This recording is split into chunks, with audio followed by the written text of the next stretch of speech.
Hello, and thank you for joining me again today.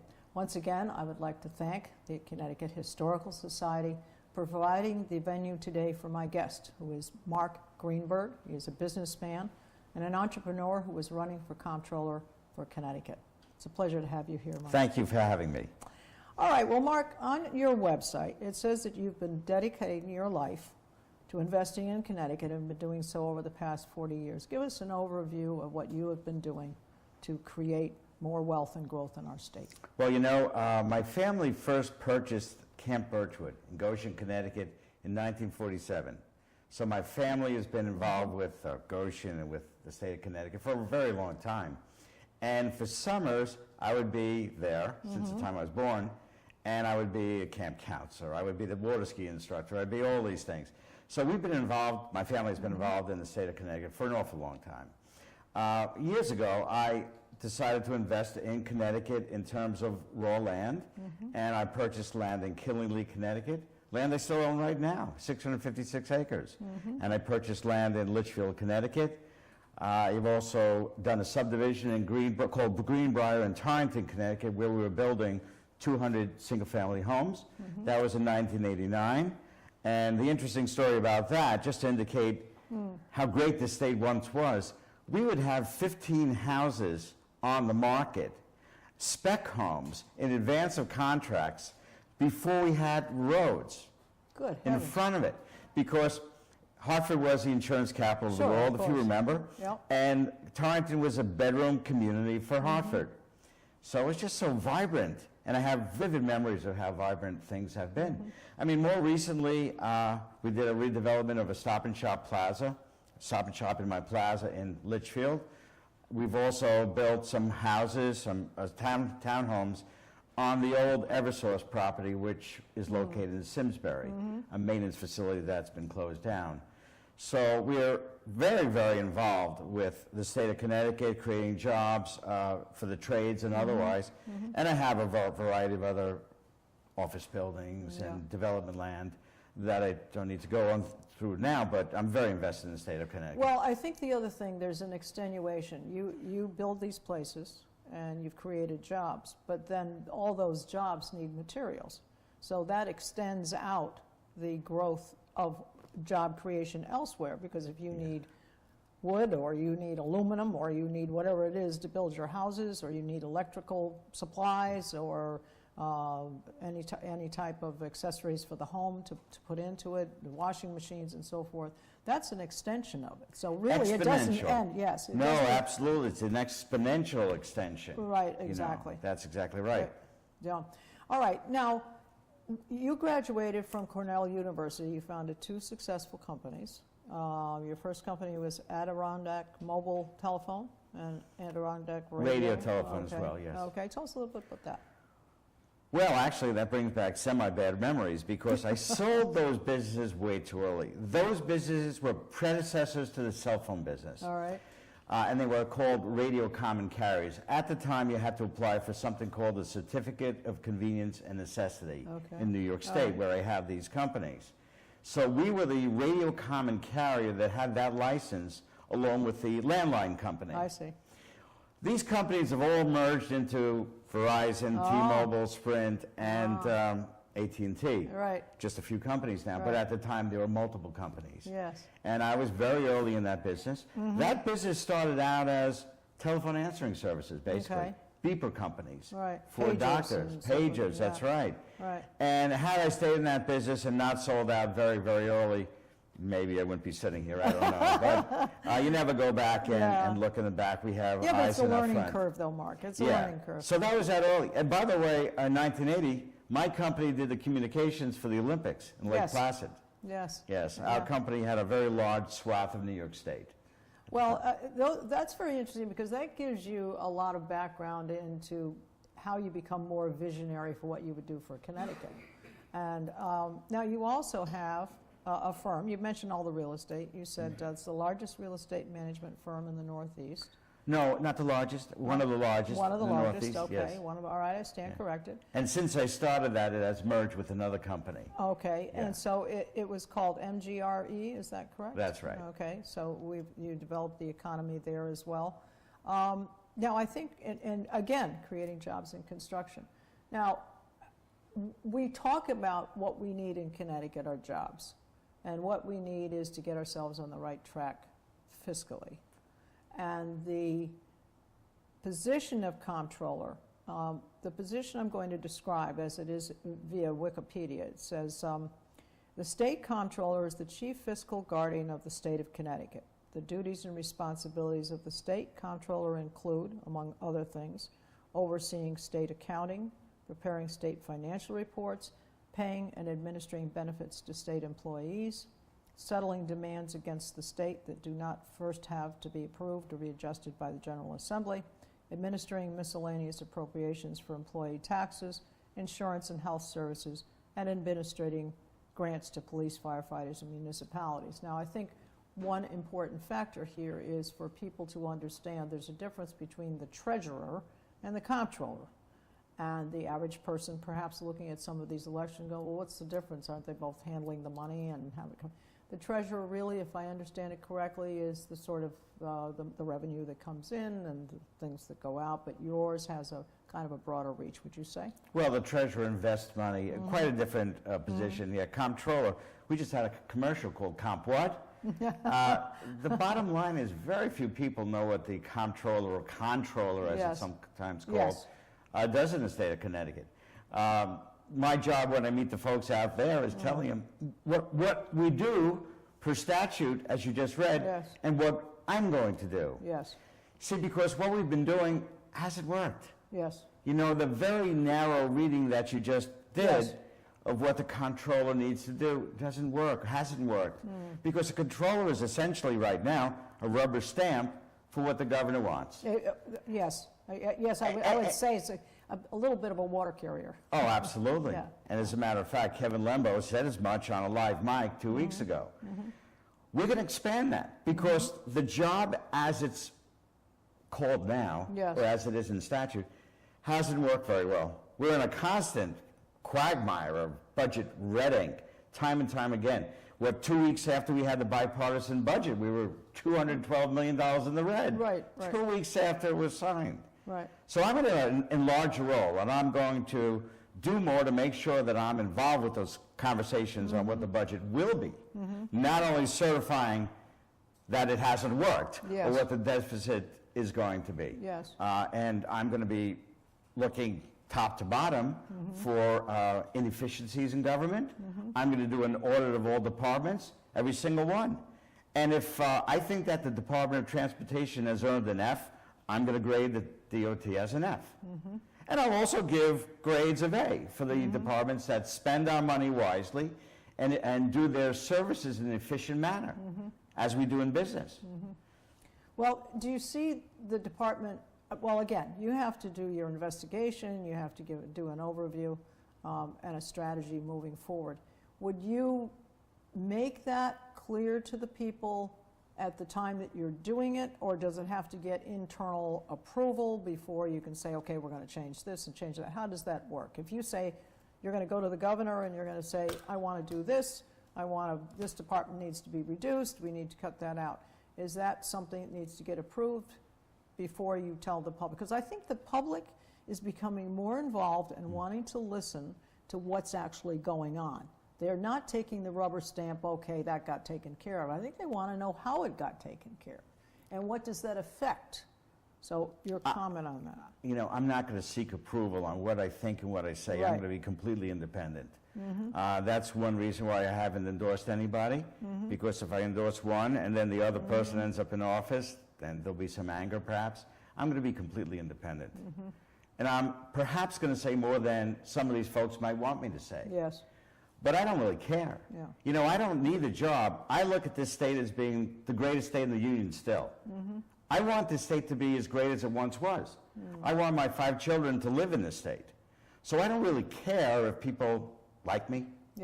I'm here to do the job. And that's what I intend to do. Better to be respected than liked. Well, that's right. You know. But again, I think the important thing here is that far too long, politicians have looked at the voters as being somewhat uninformed or uninvolved or frankly stupid or people of Connecticut and the people of the United States are not.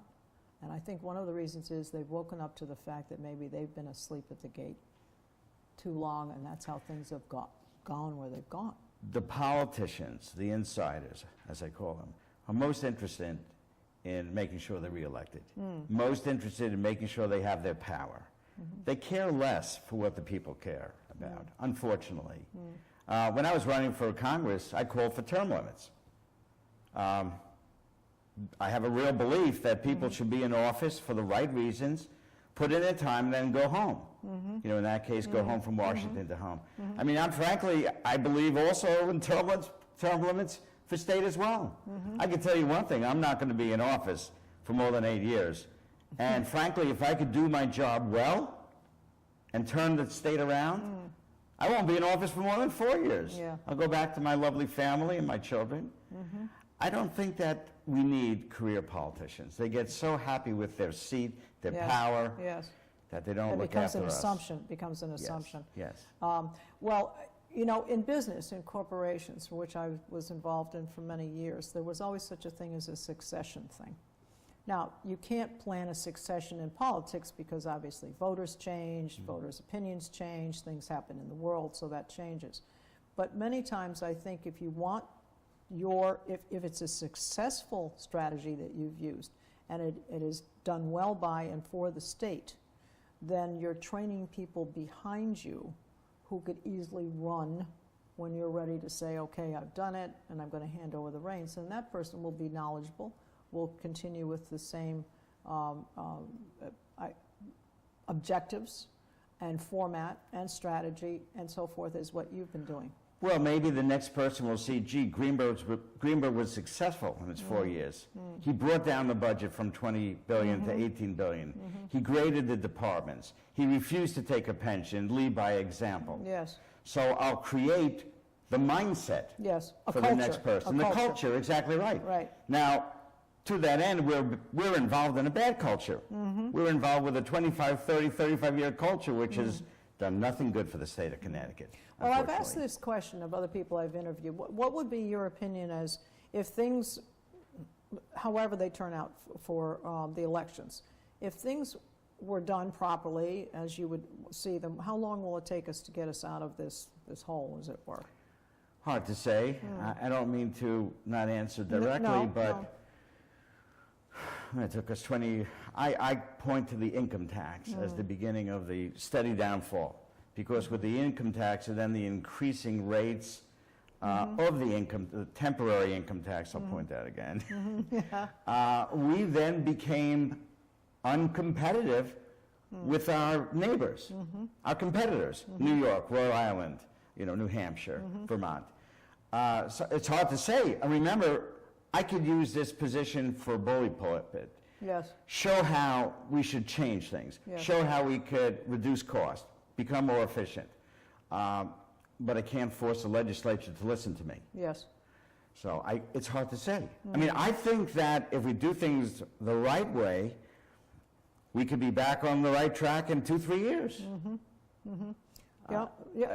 If everything is put into effect properly, quickly, we could be back on the right track in 2-3 years. This is a great state. Keep in mind, nobody can replicate the fact we're midway between Boston and New York. Right. Nobody can replicate our 4 beautiful seasons and the hills and the sound. And the education. And the education is one of the best in the country. Let's speak positively about what we're good at. We're great at education. We're great at other things as well. Let's not all talk how Connecticut is in this dire circle of decay and decadence. We want the glass half full, not empty. Yeah. I always talk about how it's darkest before the dawn. Yes. Well, right now it's very dark. Yeah. I understand that. But there's the dawn coming. This state will become great again. What do you see? It's been in a downhill. We're not going to say one political party or the other. Various things have been done incorrectly or wrongly or bad timing or wrong people making the decisions. Look, let me interject. I think it's fair to say that both parties have been part of this. If you don't say that, you're not being truthful. Right. I'm sorry. What do you see as the biggest issue in creating the deficit that we have. It's not enough revenue, it's investment in the wrong things, it's the long-term contracts. We're trying to do too much for too many people, is one of the things. We don't have I know this sounds familiar, you've heard it 1,000 times. Yeah. We don't have a revenue problem. We're collecting per capita more revenue than our neighbors. Mm-hmm. We have a spending problem, and we have an efficiency of government problem. Mm-hmm. We have a distribution of ECS money problem, you know, in terms of the subsidy that the fiscally strong towns tend to Yes. put in more, Yes. and it goes to the cities. Right, right. We have a problem that the cities only tax on 50% of their assessed valuation. Mm-hmm. That's a big problem. We have a problem that the city of Waterbury has a mill rate of 62, Mm-hmm. and the town of Watertown on the border has a mill rate of 27 or 28. Okay, so I'm going to ask the question, because I'm sure a lot of people think that out there. You have lower mill rates in towns that provide a lot of services, good educational systems, well-run. I'm just going to pick West Hartford's one of them, well-known for that. Why is it the other towns, what goes wrong in those towns? I mean, can they not take the same format and say, well, we're going to do it? Oh, here, that I'm saying to you what goes Yeah. wrong. They only tax half of the property. In the so they- city of Hartford, 60% of the gross assessed value is exempt. Is that, because of all the tax exempt thing? And State of Connecticut buildings, other 501c3 buildings. In New Haven, Yale is exempt. It's a 501c3. It's true. Is that ridiculous? Yes. Yeah, yeah. So are we looking to now say we want to go to the tax exempt things and say we're going to start charging you, or we're going to have to somehow or other get more commercial? We actually have right now the capability. If we had the insurance city back, we'd be better. Is that Oh, of correct? course. Okay. Of course. But I was going to say that we have the capability now through the assessors to scrutinize the 501Cs to make sure that the only exempt property is that functions to forward the mission of the 501c3. Every 4 years, 501c3s have to file something called a quadrennial. Yes. And they have to indicate what their mission Yes, is. And, yes. Well, I have news for you. The assessors have the capability of exempting or pulling back into the tax rolls Right. a lot of the Yale property right now. Right. I'm not sure that dormitories should be part of the mission. Right. Folks pay for the dormitories for their kids to go to college. They pay a lot. They pay a lot.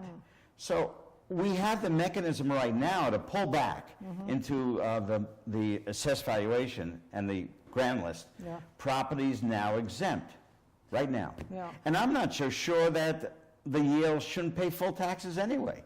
It's a multi-billion-dollar company. The fact that it's a 501c3 should not Right. exempt them from the fact that they should pay their fair share, Yeah. because they clearly aren't. You and I are paying their share. The other taxpayers who have taxable income are paying their share. Yeah, they're very wealthy institutions, let's call them that. Well, I think the other thing too is we have two things. We have great educational systems. We're losing our young people because they go to jobs in other places, other states. We have an aging population in Connecticut, which is being held captive, if you will, because up till now, many times their life savings is in their home. Maybe their home isn't. Their insurance has gone up. They're on a fixed income. They're unable to sell their home for as much as they hope to. Maybe they'd like to leave too, possibly because of weather or all the reasons that people might leave our state. But this is an important part of what we need to fix. We need to keep the young people, and we need to allow the elderly to be able to stay here comfortably and safely. Absolutely. You know, if we could fix those two pieces, I think a lot of things would come Well, together. people vote with their feet. Yeah. And the young their people, wallet. and their wallet, the young people go to states that have the Yes. opportunity. Yes. I'll give you an example. The kids that are staying in Boston after they graduate from Boston University, Boston College, Right, whatever, right. it's startling. They're not coming back. I remember 20 years ago, you too as well, Massachusetts, Yes, okay? They were the highest taxed state in the Northeast. yes. Maybe the country. And we look great next to them. And now we've reversed those roles. It's very simple. If you fix the state of Connecticut so that there are jobs, so that the taxes are not overbearing, they'll come back. If you don't fix it, the migration out of state will continue. Yes, yes. All right, I'm going to ask you the gorilla in the room. What do you think of tolls and what they might do with? Well, the problem with tolls right now is that nobody has any confidence, especially on the Republican side of the aisle, that money will really be used for infrastructure or will really be used to reduce the burden of taxation elsewhere through sales tax or income tax or anywhere else. So we just don't trust the inside politicians. We don't trust them. If I had trust that this money would go into a real lockbox, Yeah, a real lockbox, not like a fake lockbox, a real lockbox, Right. and that we will reduce our burden on taxes from 20 billion to 15 or 16 billion, I'd take a look at it. But I don't have confidence on that right now. Yeah, I It agree. would A take lot me of 2 or lockboxes. 3 years in office to bring down the total spending Right. and to really believe that we can rebuild our roads with this lockbox fund. So I reserve judgment on that for 2-3 years. Right now, I don't think that's the way to go. A lot of lockboxes have been robbed over the past few years. Absolutely They right. have been, and they were for very good reasons that they were set aside and then to make up for the deficit and so forth. Well, this is, by the way, this is the other thing that's part of my pledge. I'm not going to certify budgets with gimmicks, okay? Yeah. When you steal money from one fund, in business we call it theft. Yeah. You know, in government you call Exactly. it appropriation or something like that. That's a gimmick. Yeah. That's a gimmick. That's Right. not happening under my watch. Right, right. Well, that's good. Yeah. Well, you are going to be the law and order, that's for sure. Well, now, I think it's pretty obvious your family's been invested in Connecticut for a long time. You've made very successful businesses. You have a well-established family. Your skill set, you feel it matches what the requirements are for the position, and that's because you have vision, because you're not afraid to say what you think, because you will act independently. What else would you like to add to that? Well, those are 2 or 3 of the very important items. Independence, don't need to pander to voters. Don't really care about the next re-election as long as I'm doing the right thing for Right. these next 4 years. Right. And those are qualities that we haven't had. These are qualities that are necessary. All right, now just give us a sense. You've been out to talk to the people, or you've had meet and greets, or what have you been doing for your campaign? Oh, I'm out talking to folks every single day. What are you hearing? Obviously, we know the obvious. Let's fix Connecticut. I'm hearing from Democrats and independents and affiliated to Republicans, what we've had in the last 8 years hasn't worked. Universally. And people, there's no more road left to kick the can. I know that's a popular thing to say, you kick the can down the road. There's no more road. They want somebody like me who's going to talk out, be bold, be independent, and turn the ship around. Yeah. That's what I hear all the time, and I hear it 12 hours a day. Yes, and I think that people are not afraid to face the fact that there's an issue and it needs to be addressed. You know, walking away from a problem doesn't fix it or hide it or anything else. I think you have to address it, and the sooner you do it, you can. Well, it's given the current structure of our administrative departments, do you see that there be room for the comptroller? You've already said it, but I just want to state this anyway, to become creative and entrepreneurial, if you will, while remaining within the regulatory parameters of the job description. And give us an example of that. I know you said you will be independent, you're going to speak up, you're going to speak out.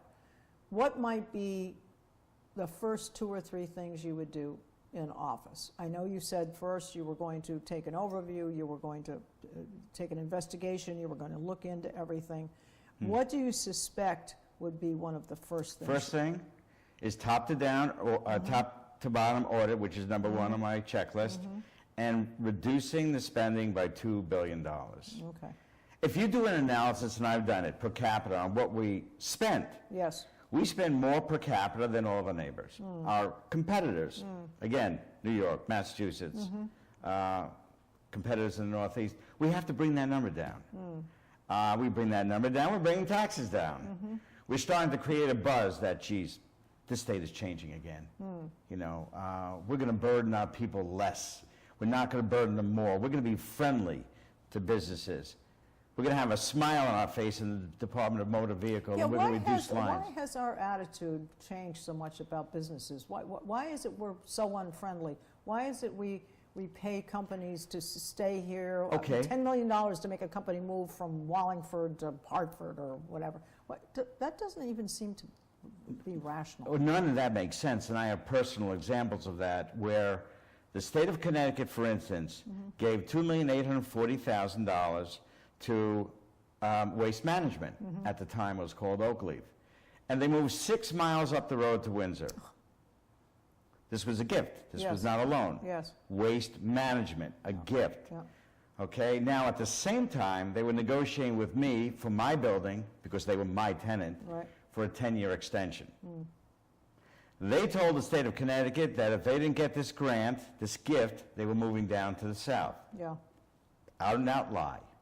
Oh. Because they were negotiating with me at the same time for a 10-year extension.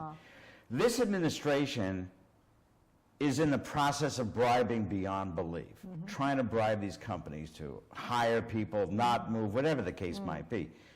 Instead, let's just fix the state. Yeah. Let's just fix the economic underpinnings of the state so that we don't have to do any of that. You're right. Yeah, I have many personal examples of that, and I really don't want to go over these, but this is one personal example of what has happened at DECD. Sure. And I'd like to be able to know how much of this money actually came back or was given out pursuant to the terms of the grants or loans, Sure, and how much was lost. All right, I'm going to shift gears for a moment for my final question for you. You have this animal shelter, dog and cat animal shelter. Yes. What is the website for that? I know I think it's some 4,000 animals you've rescued. Oh, so far, yeah, and every day we keep on doing that. We rescue and then we put them out to great homes. And what's the website for that? Because people might want to donate to that. Yeah, that'd be great. www.thesimonfoundation.org. Okay. Or if you just put into Google the Simon Foundation, it comes up on top. This is something that my wife Linda and I formed 13 years ago. We have a tremendous love for animals. Our way to give back to the innocent animals that have no say, no capability on their own. Right. And, you know, That's great. I mean, we find that folks lose their homes in this state. Yeah. They have dogs or cats. Where do they go? You know, sometimes they go out on the street. We take them in. We take them in, we give them a great home, and we try to adopt them out to other loving families. We also have situations where we take in dogs that are not suitable for adoption for whatever reason. Well, let's make sure they visit that website, but we want to give your website too. It's markforcomptroller.com, is that correct? Yes, markforcomptroller.com. We also have a very vibrant Facebook presence there, and we're on Twitter as well. Love everybody to be able to take a look and see what we've been doing. Well, it's been a pleasure speaking with you. Thank you. I wish you a lot of luck. Thank you very coming much. up. All right, well, I want to say that this is Susan Patricelli-Regan, and thank you for joining me, and please visit our website, ctvalleyviews.com, for all of our shows, and again, thanks to the Connecticut Historical Society.